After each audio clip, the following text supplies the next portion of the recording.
Hi, this is Remy Berg. I'm doing a podcast for my English class in which my research paper was about file sharing on the internet, and I'm here to discuss the pros and cons of it through this podcast. Alright, the first argument is for file sharing. These are the pros for file sharing. Are CDs worth buying? A CD only has a few good songs, so why would I buy the whole album? CDs cost too much. I wouldn't have bought the CD anyway. Music these days is terrible, so that's why sales are declining, not because people are file sharing.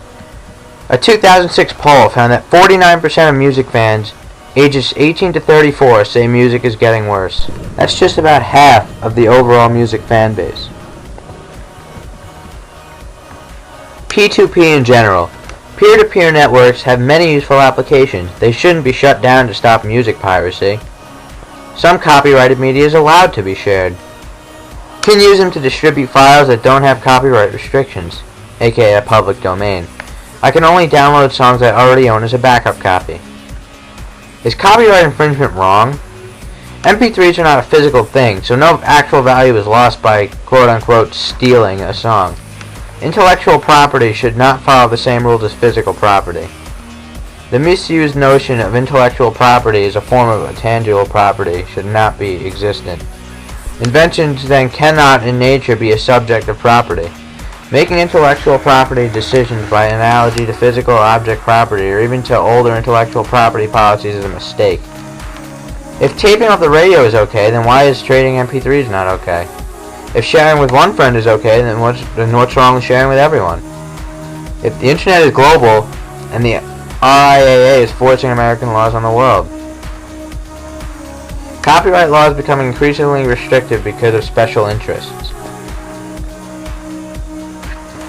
Here is one key court decision in the court of law. MGM versus Grokster. The ruling was June 27th of 2005. The case was about whether creators of P2P programs, aka peer-to-peer programs, could be held liable for copyright infringement taking place by the users of the software. The United States Supreme Court ruled that the software creators can and will be held responsible if the program's intent is clearly to infringe upon the copyright restrictions. There are many artists in the industry that actually support file sharing. Janice Ian said, "The premise of all this ballyhoo is that the industry and its artists are being harmed by free downloading, which is nonsense." Sonic Youth's Trustin Moore says, "Trying to control music sharing by shutting down P2P sites or MP3 blogs or BitTorrent or whatever other technology comes along is like trying to control an affair of the heart. Nothing will stop it." Blur's Dave Roundtree, "I'm blisteringly in favor of file sharing software. You can't stop people exchanging any digitizable media over the internet." Wilco's Jeff Tweedy says, "If people are downloading our music, they're listening to it. The internet is like radio for us. I don't believe every download is a lost sale. I don't want potential fans to be blocked because the choice to check out our music becomes a financial decision for them. Many artists oppose file sharing and DRM copyright protection on CDs and digital music." Chumbawamba's Neil Ferguson, So why would the record company want you to stop playing your CD on your PC? That would seem inappropriate in this age of the iPod, quote unquote. Putting copyright protection on CDs has little or no effect on the pirate. Stephen Page of the Bare Naked Ladies says, "First, we believe that suing our fans is destructive and hypocritical.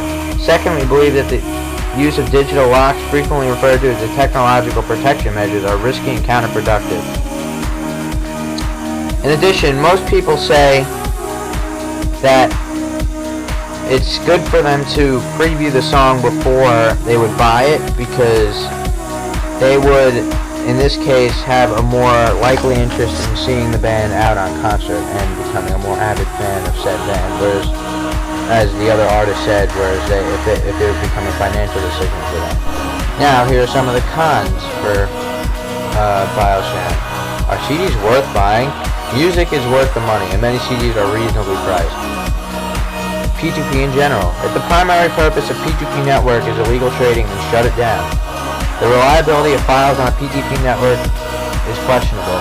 Lots of music is incorrectly labeled, consists of loop segments, or is otherwise distorted. There's a chance of pirated software being infected with a virus. Is copyright infringement wrong? Trading MP3s is like stealing a CD from the store. Children are growing up thinking music should be free. You may not care that you're stealing, but admit what you're doing is wrong. MP3s may not be tangible, but they can be stolen. MP3s are almost CD quality, and trading them cannot be compared to recording off the radio. The RIAA is enforcing American laws in the world. In fact, in some ways, the world has forced its copyright policy on the United States. Despite acceptance of the Berg provisions by many countries, the United States did not sign the Berg Convention until 1988. Rationalizing copyright infringement. The industry is not dragging its heels. Some legitimate online music stores include iTunes and Napster 2.0. There are many places to buy music online legally. Digital music on CDs is better quality than older media like cassette tape, so you're not entitled to a free upgrade. Artists against file sharing. Many musicians also oppose illegal file sharing. Lars Ulrich of Metallica says, "We have many issues with Napster. First and foremost, Napster hijacked our music without asking." Ed Robertson of the Bare Naked Ladies says, "We